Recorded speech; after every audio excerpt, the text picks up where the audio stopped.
Hey friends, it's Lethea from Farmview Creators. Today we're going to work on this super cute project from the Rust Covered Cottage by Christina.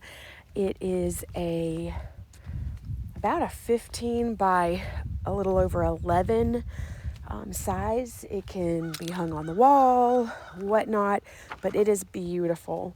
So I kind of categorized the pieces as I was taking them off of the board. Now I'm just taping off some areas. I'll be honest, this project was very intimidating to me at first, but once I got started, it just all clicked into place and it was so fun. So I'm going in with Paint Couture's glaze. This is the shade Platinum, and it basically just added some shimmer. I really thought it was going to give a little more color, and it didn't, so I decided to go in with a baby wipe with my chalk style Buttercream paint from Paint Couture. Did a layer of that, got it really dry, then taped off that window, and I'm going in with Zinc glaze just to kind of give all of the windows kind of that look like glass. And then I took another end of my sponge and just kind of wiped out to give it some more dimension in that big window pane. I am using my terry cloth covered sponges to do all of these glazes, and I am using these glazes like stain. So that's Dyke Brown, and I'm going to go through the railing and the lattice at the top, as well as that strip right under the porch railing and above the stairs. And then I'm going to get the frame with that Dyke Brown. I love this shade. It's just so rich. It is my favorite. That's why I have a big jar of it. Then I'm going to categorize and classify all of my pieces as I'm putting them on my well-loved sticky board here. And I'm going to go in with Amber Honey. It is, I think of it as like a true honey stain. Like if you went and got like just a regular bar stool, that's the color of it. And then on the steps, I went a shade lighter with light brown sugar. Still a beautiful color. And I wanted all these shades to have some contrast because I didn't want everything to be the same, and I wanted dimension and to highlight different pieces. So above the stairs and above the plants there, I did keep going with that brown sugar. And now I'm going to tape off the spindles. I'm going in with my current favorite stain glaze. This is Verde Green. I've been using it a lot lately. Going around that oval, I just kind of brushed it with my glaze. That top piece I did go over with light brown sugar. And now the fun part begins. I am going to use a makeup sponge, and I am tapping it into the lid of my buttercream, then tapping it off onto my parchment paper, and then just pouncing it all over. And I just kept pouncing with no pressure. Okay, I did not want to cover up my score lines because I need to be able to see them to paint the colors.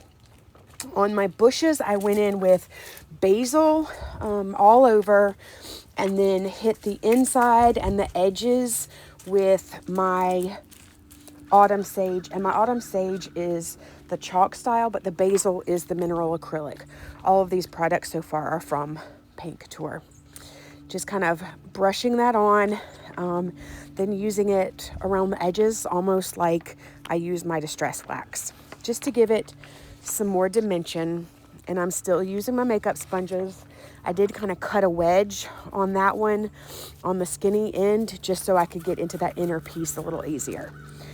For my flowers, I decided to go in with a Lux Metallic. This is Lovestruck. It is really pretty. It has almost a gold glitter shine to it. For the centers of the flowers, I went in with Mulberry. And now I'm going in with Basil on the leaves with my fine tip paintbrush. And I'm just doing one layer on everything right now. I felt like with one layer, it was doing the job. And now I'm going to go in with Abyss on the star part of the flag, and I have a small square tip brush for that, and I just brushed it over and got it the thickness that I wanted.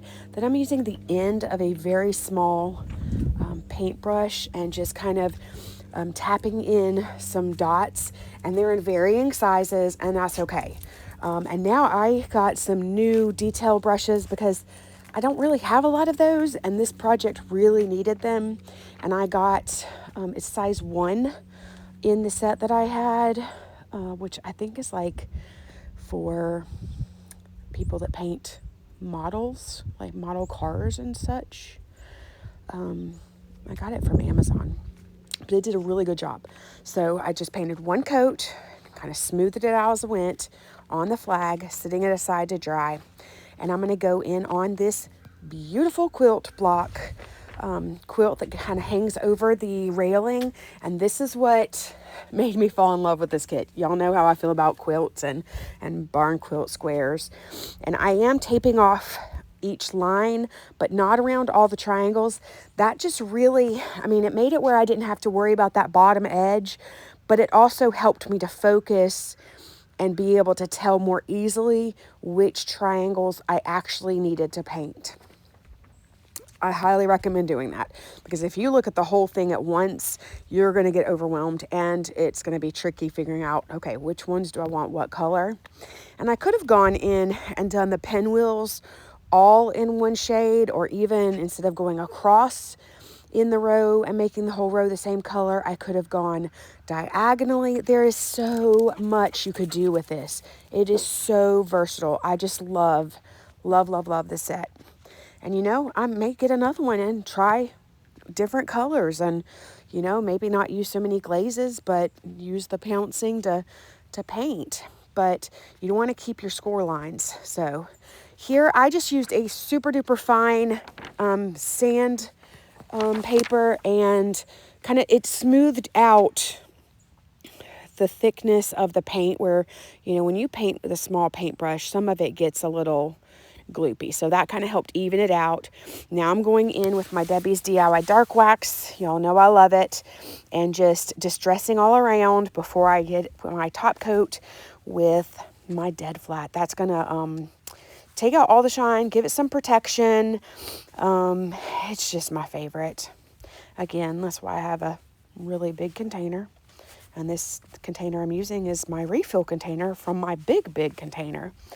Using some art glitter glue, and I went ahead and glued down the frame first, and I made sure I had it all lined up, put my clips on, and then I walked away. I let it dry overnight. So this is the next day, and I am placing all my pieces in, making sure I like how it looks before I fully commit by gluing everything down. Just trying to line everything up and figure everything out. And then I will go back in and glue my pieces. I like to take pieces that have lots of layers and start from the top and work my way down on those. So that's why I started with the plants. And then that railing, you really want to make sure that you get it lined up with the score lines on the backboard. And then it's easy peasy. I did decide on those tiny little pieces to put my glue on the backboard instead of on the pieces, and that worked really well. So I'm getting all of that put together. Love, love, love how it's coming together. And then because I'm me, I had to measure to find the center to put home is my happy place on there. And then I'm just using my weeding tool to get some of the glue that was kind of gooped up in the edges. You don't have to do this because art glitter glue dries clear, but I did. And I just love how it turned out. I hope you do too. If you like this video, be sure to like and subscribe. Thanks for watching.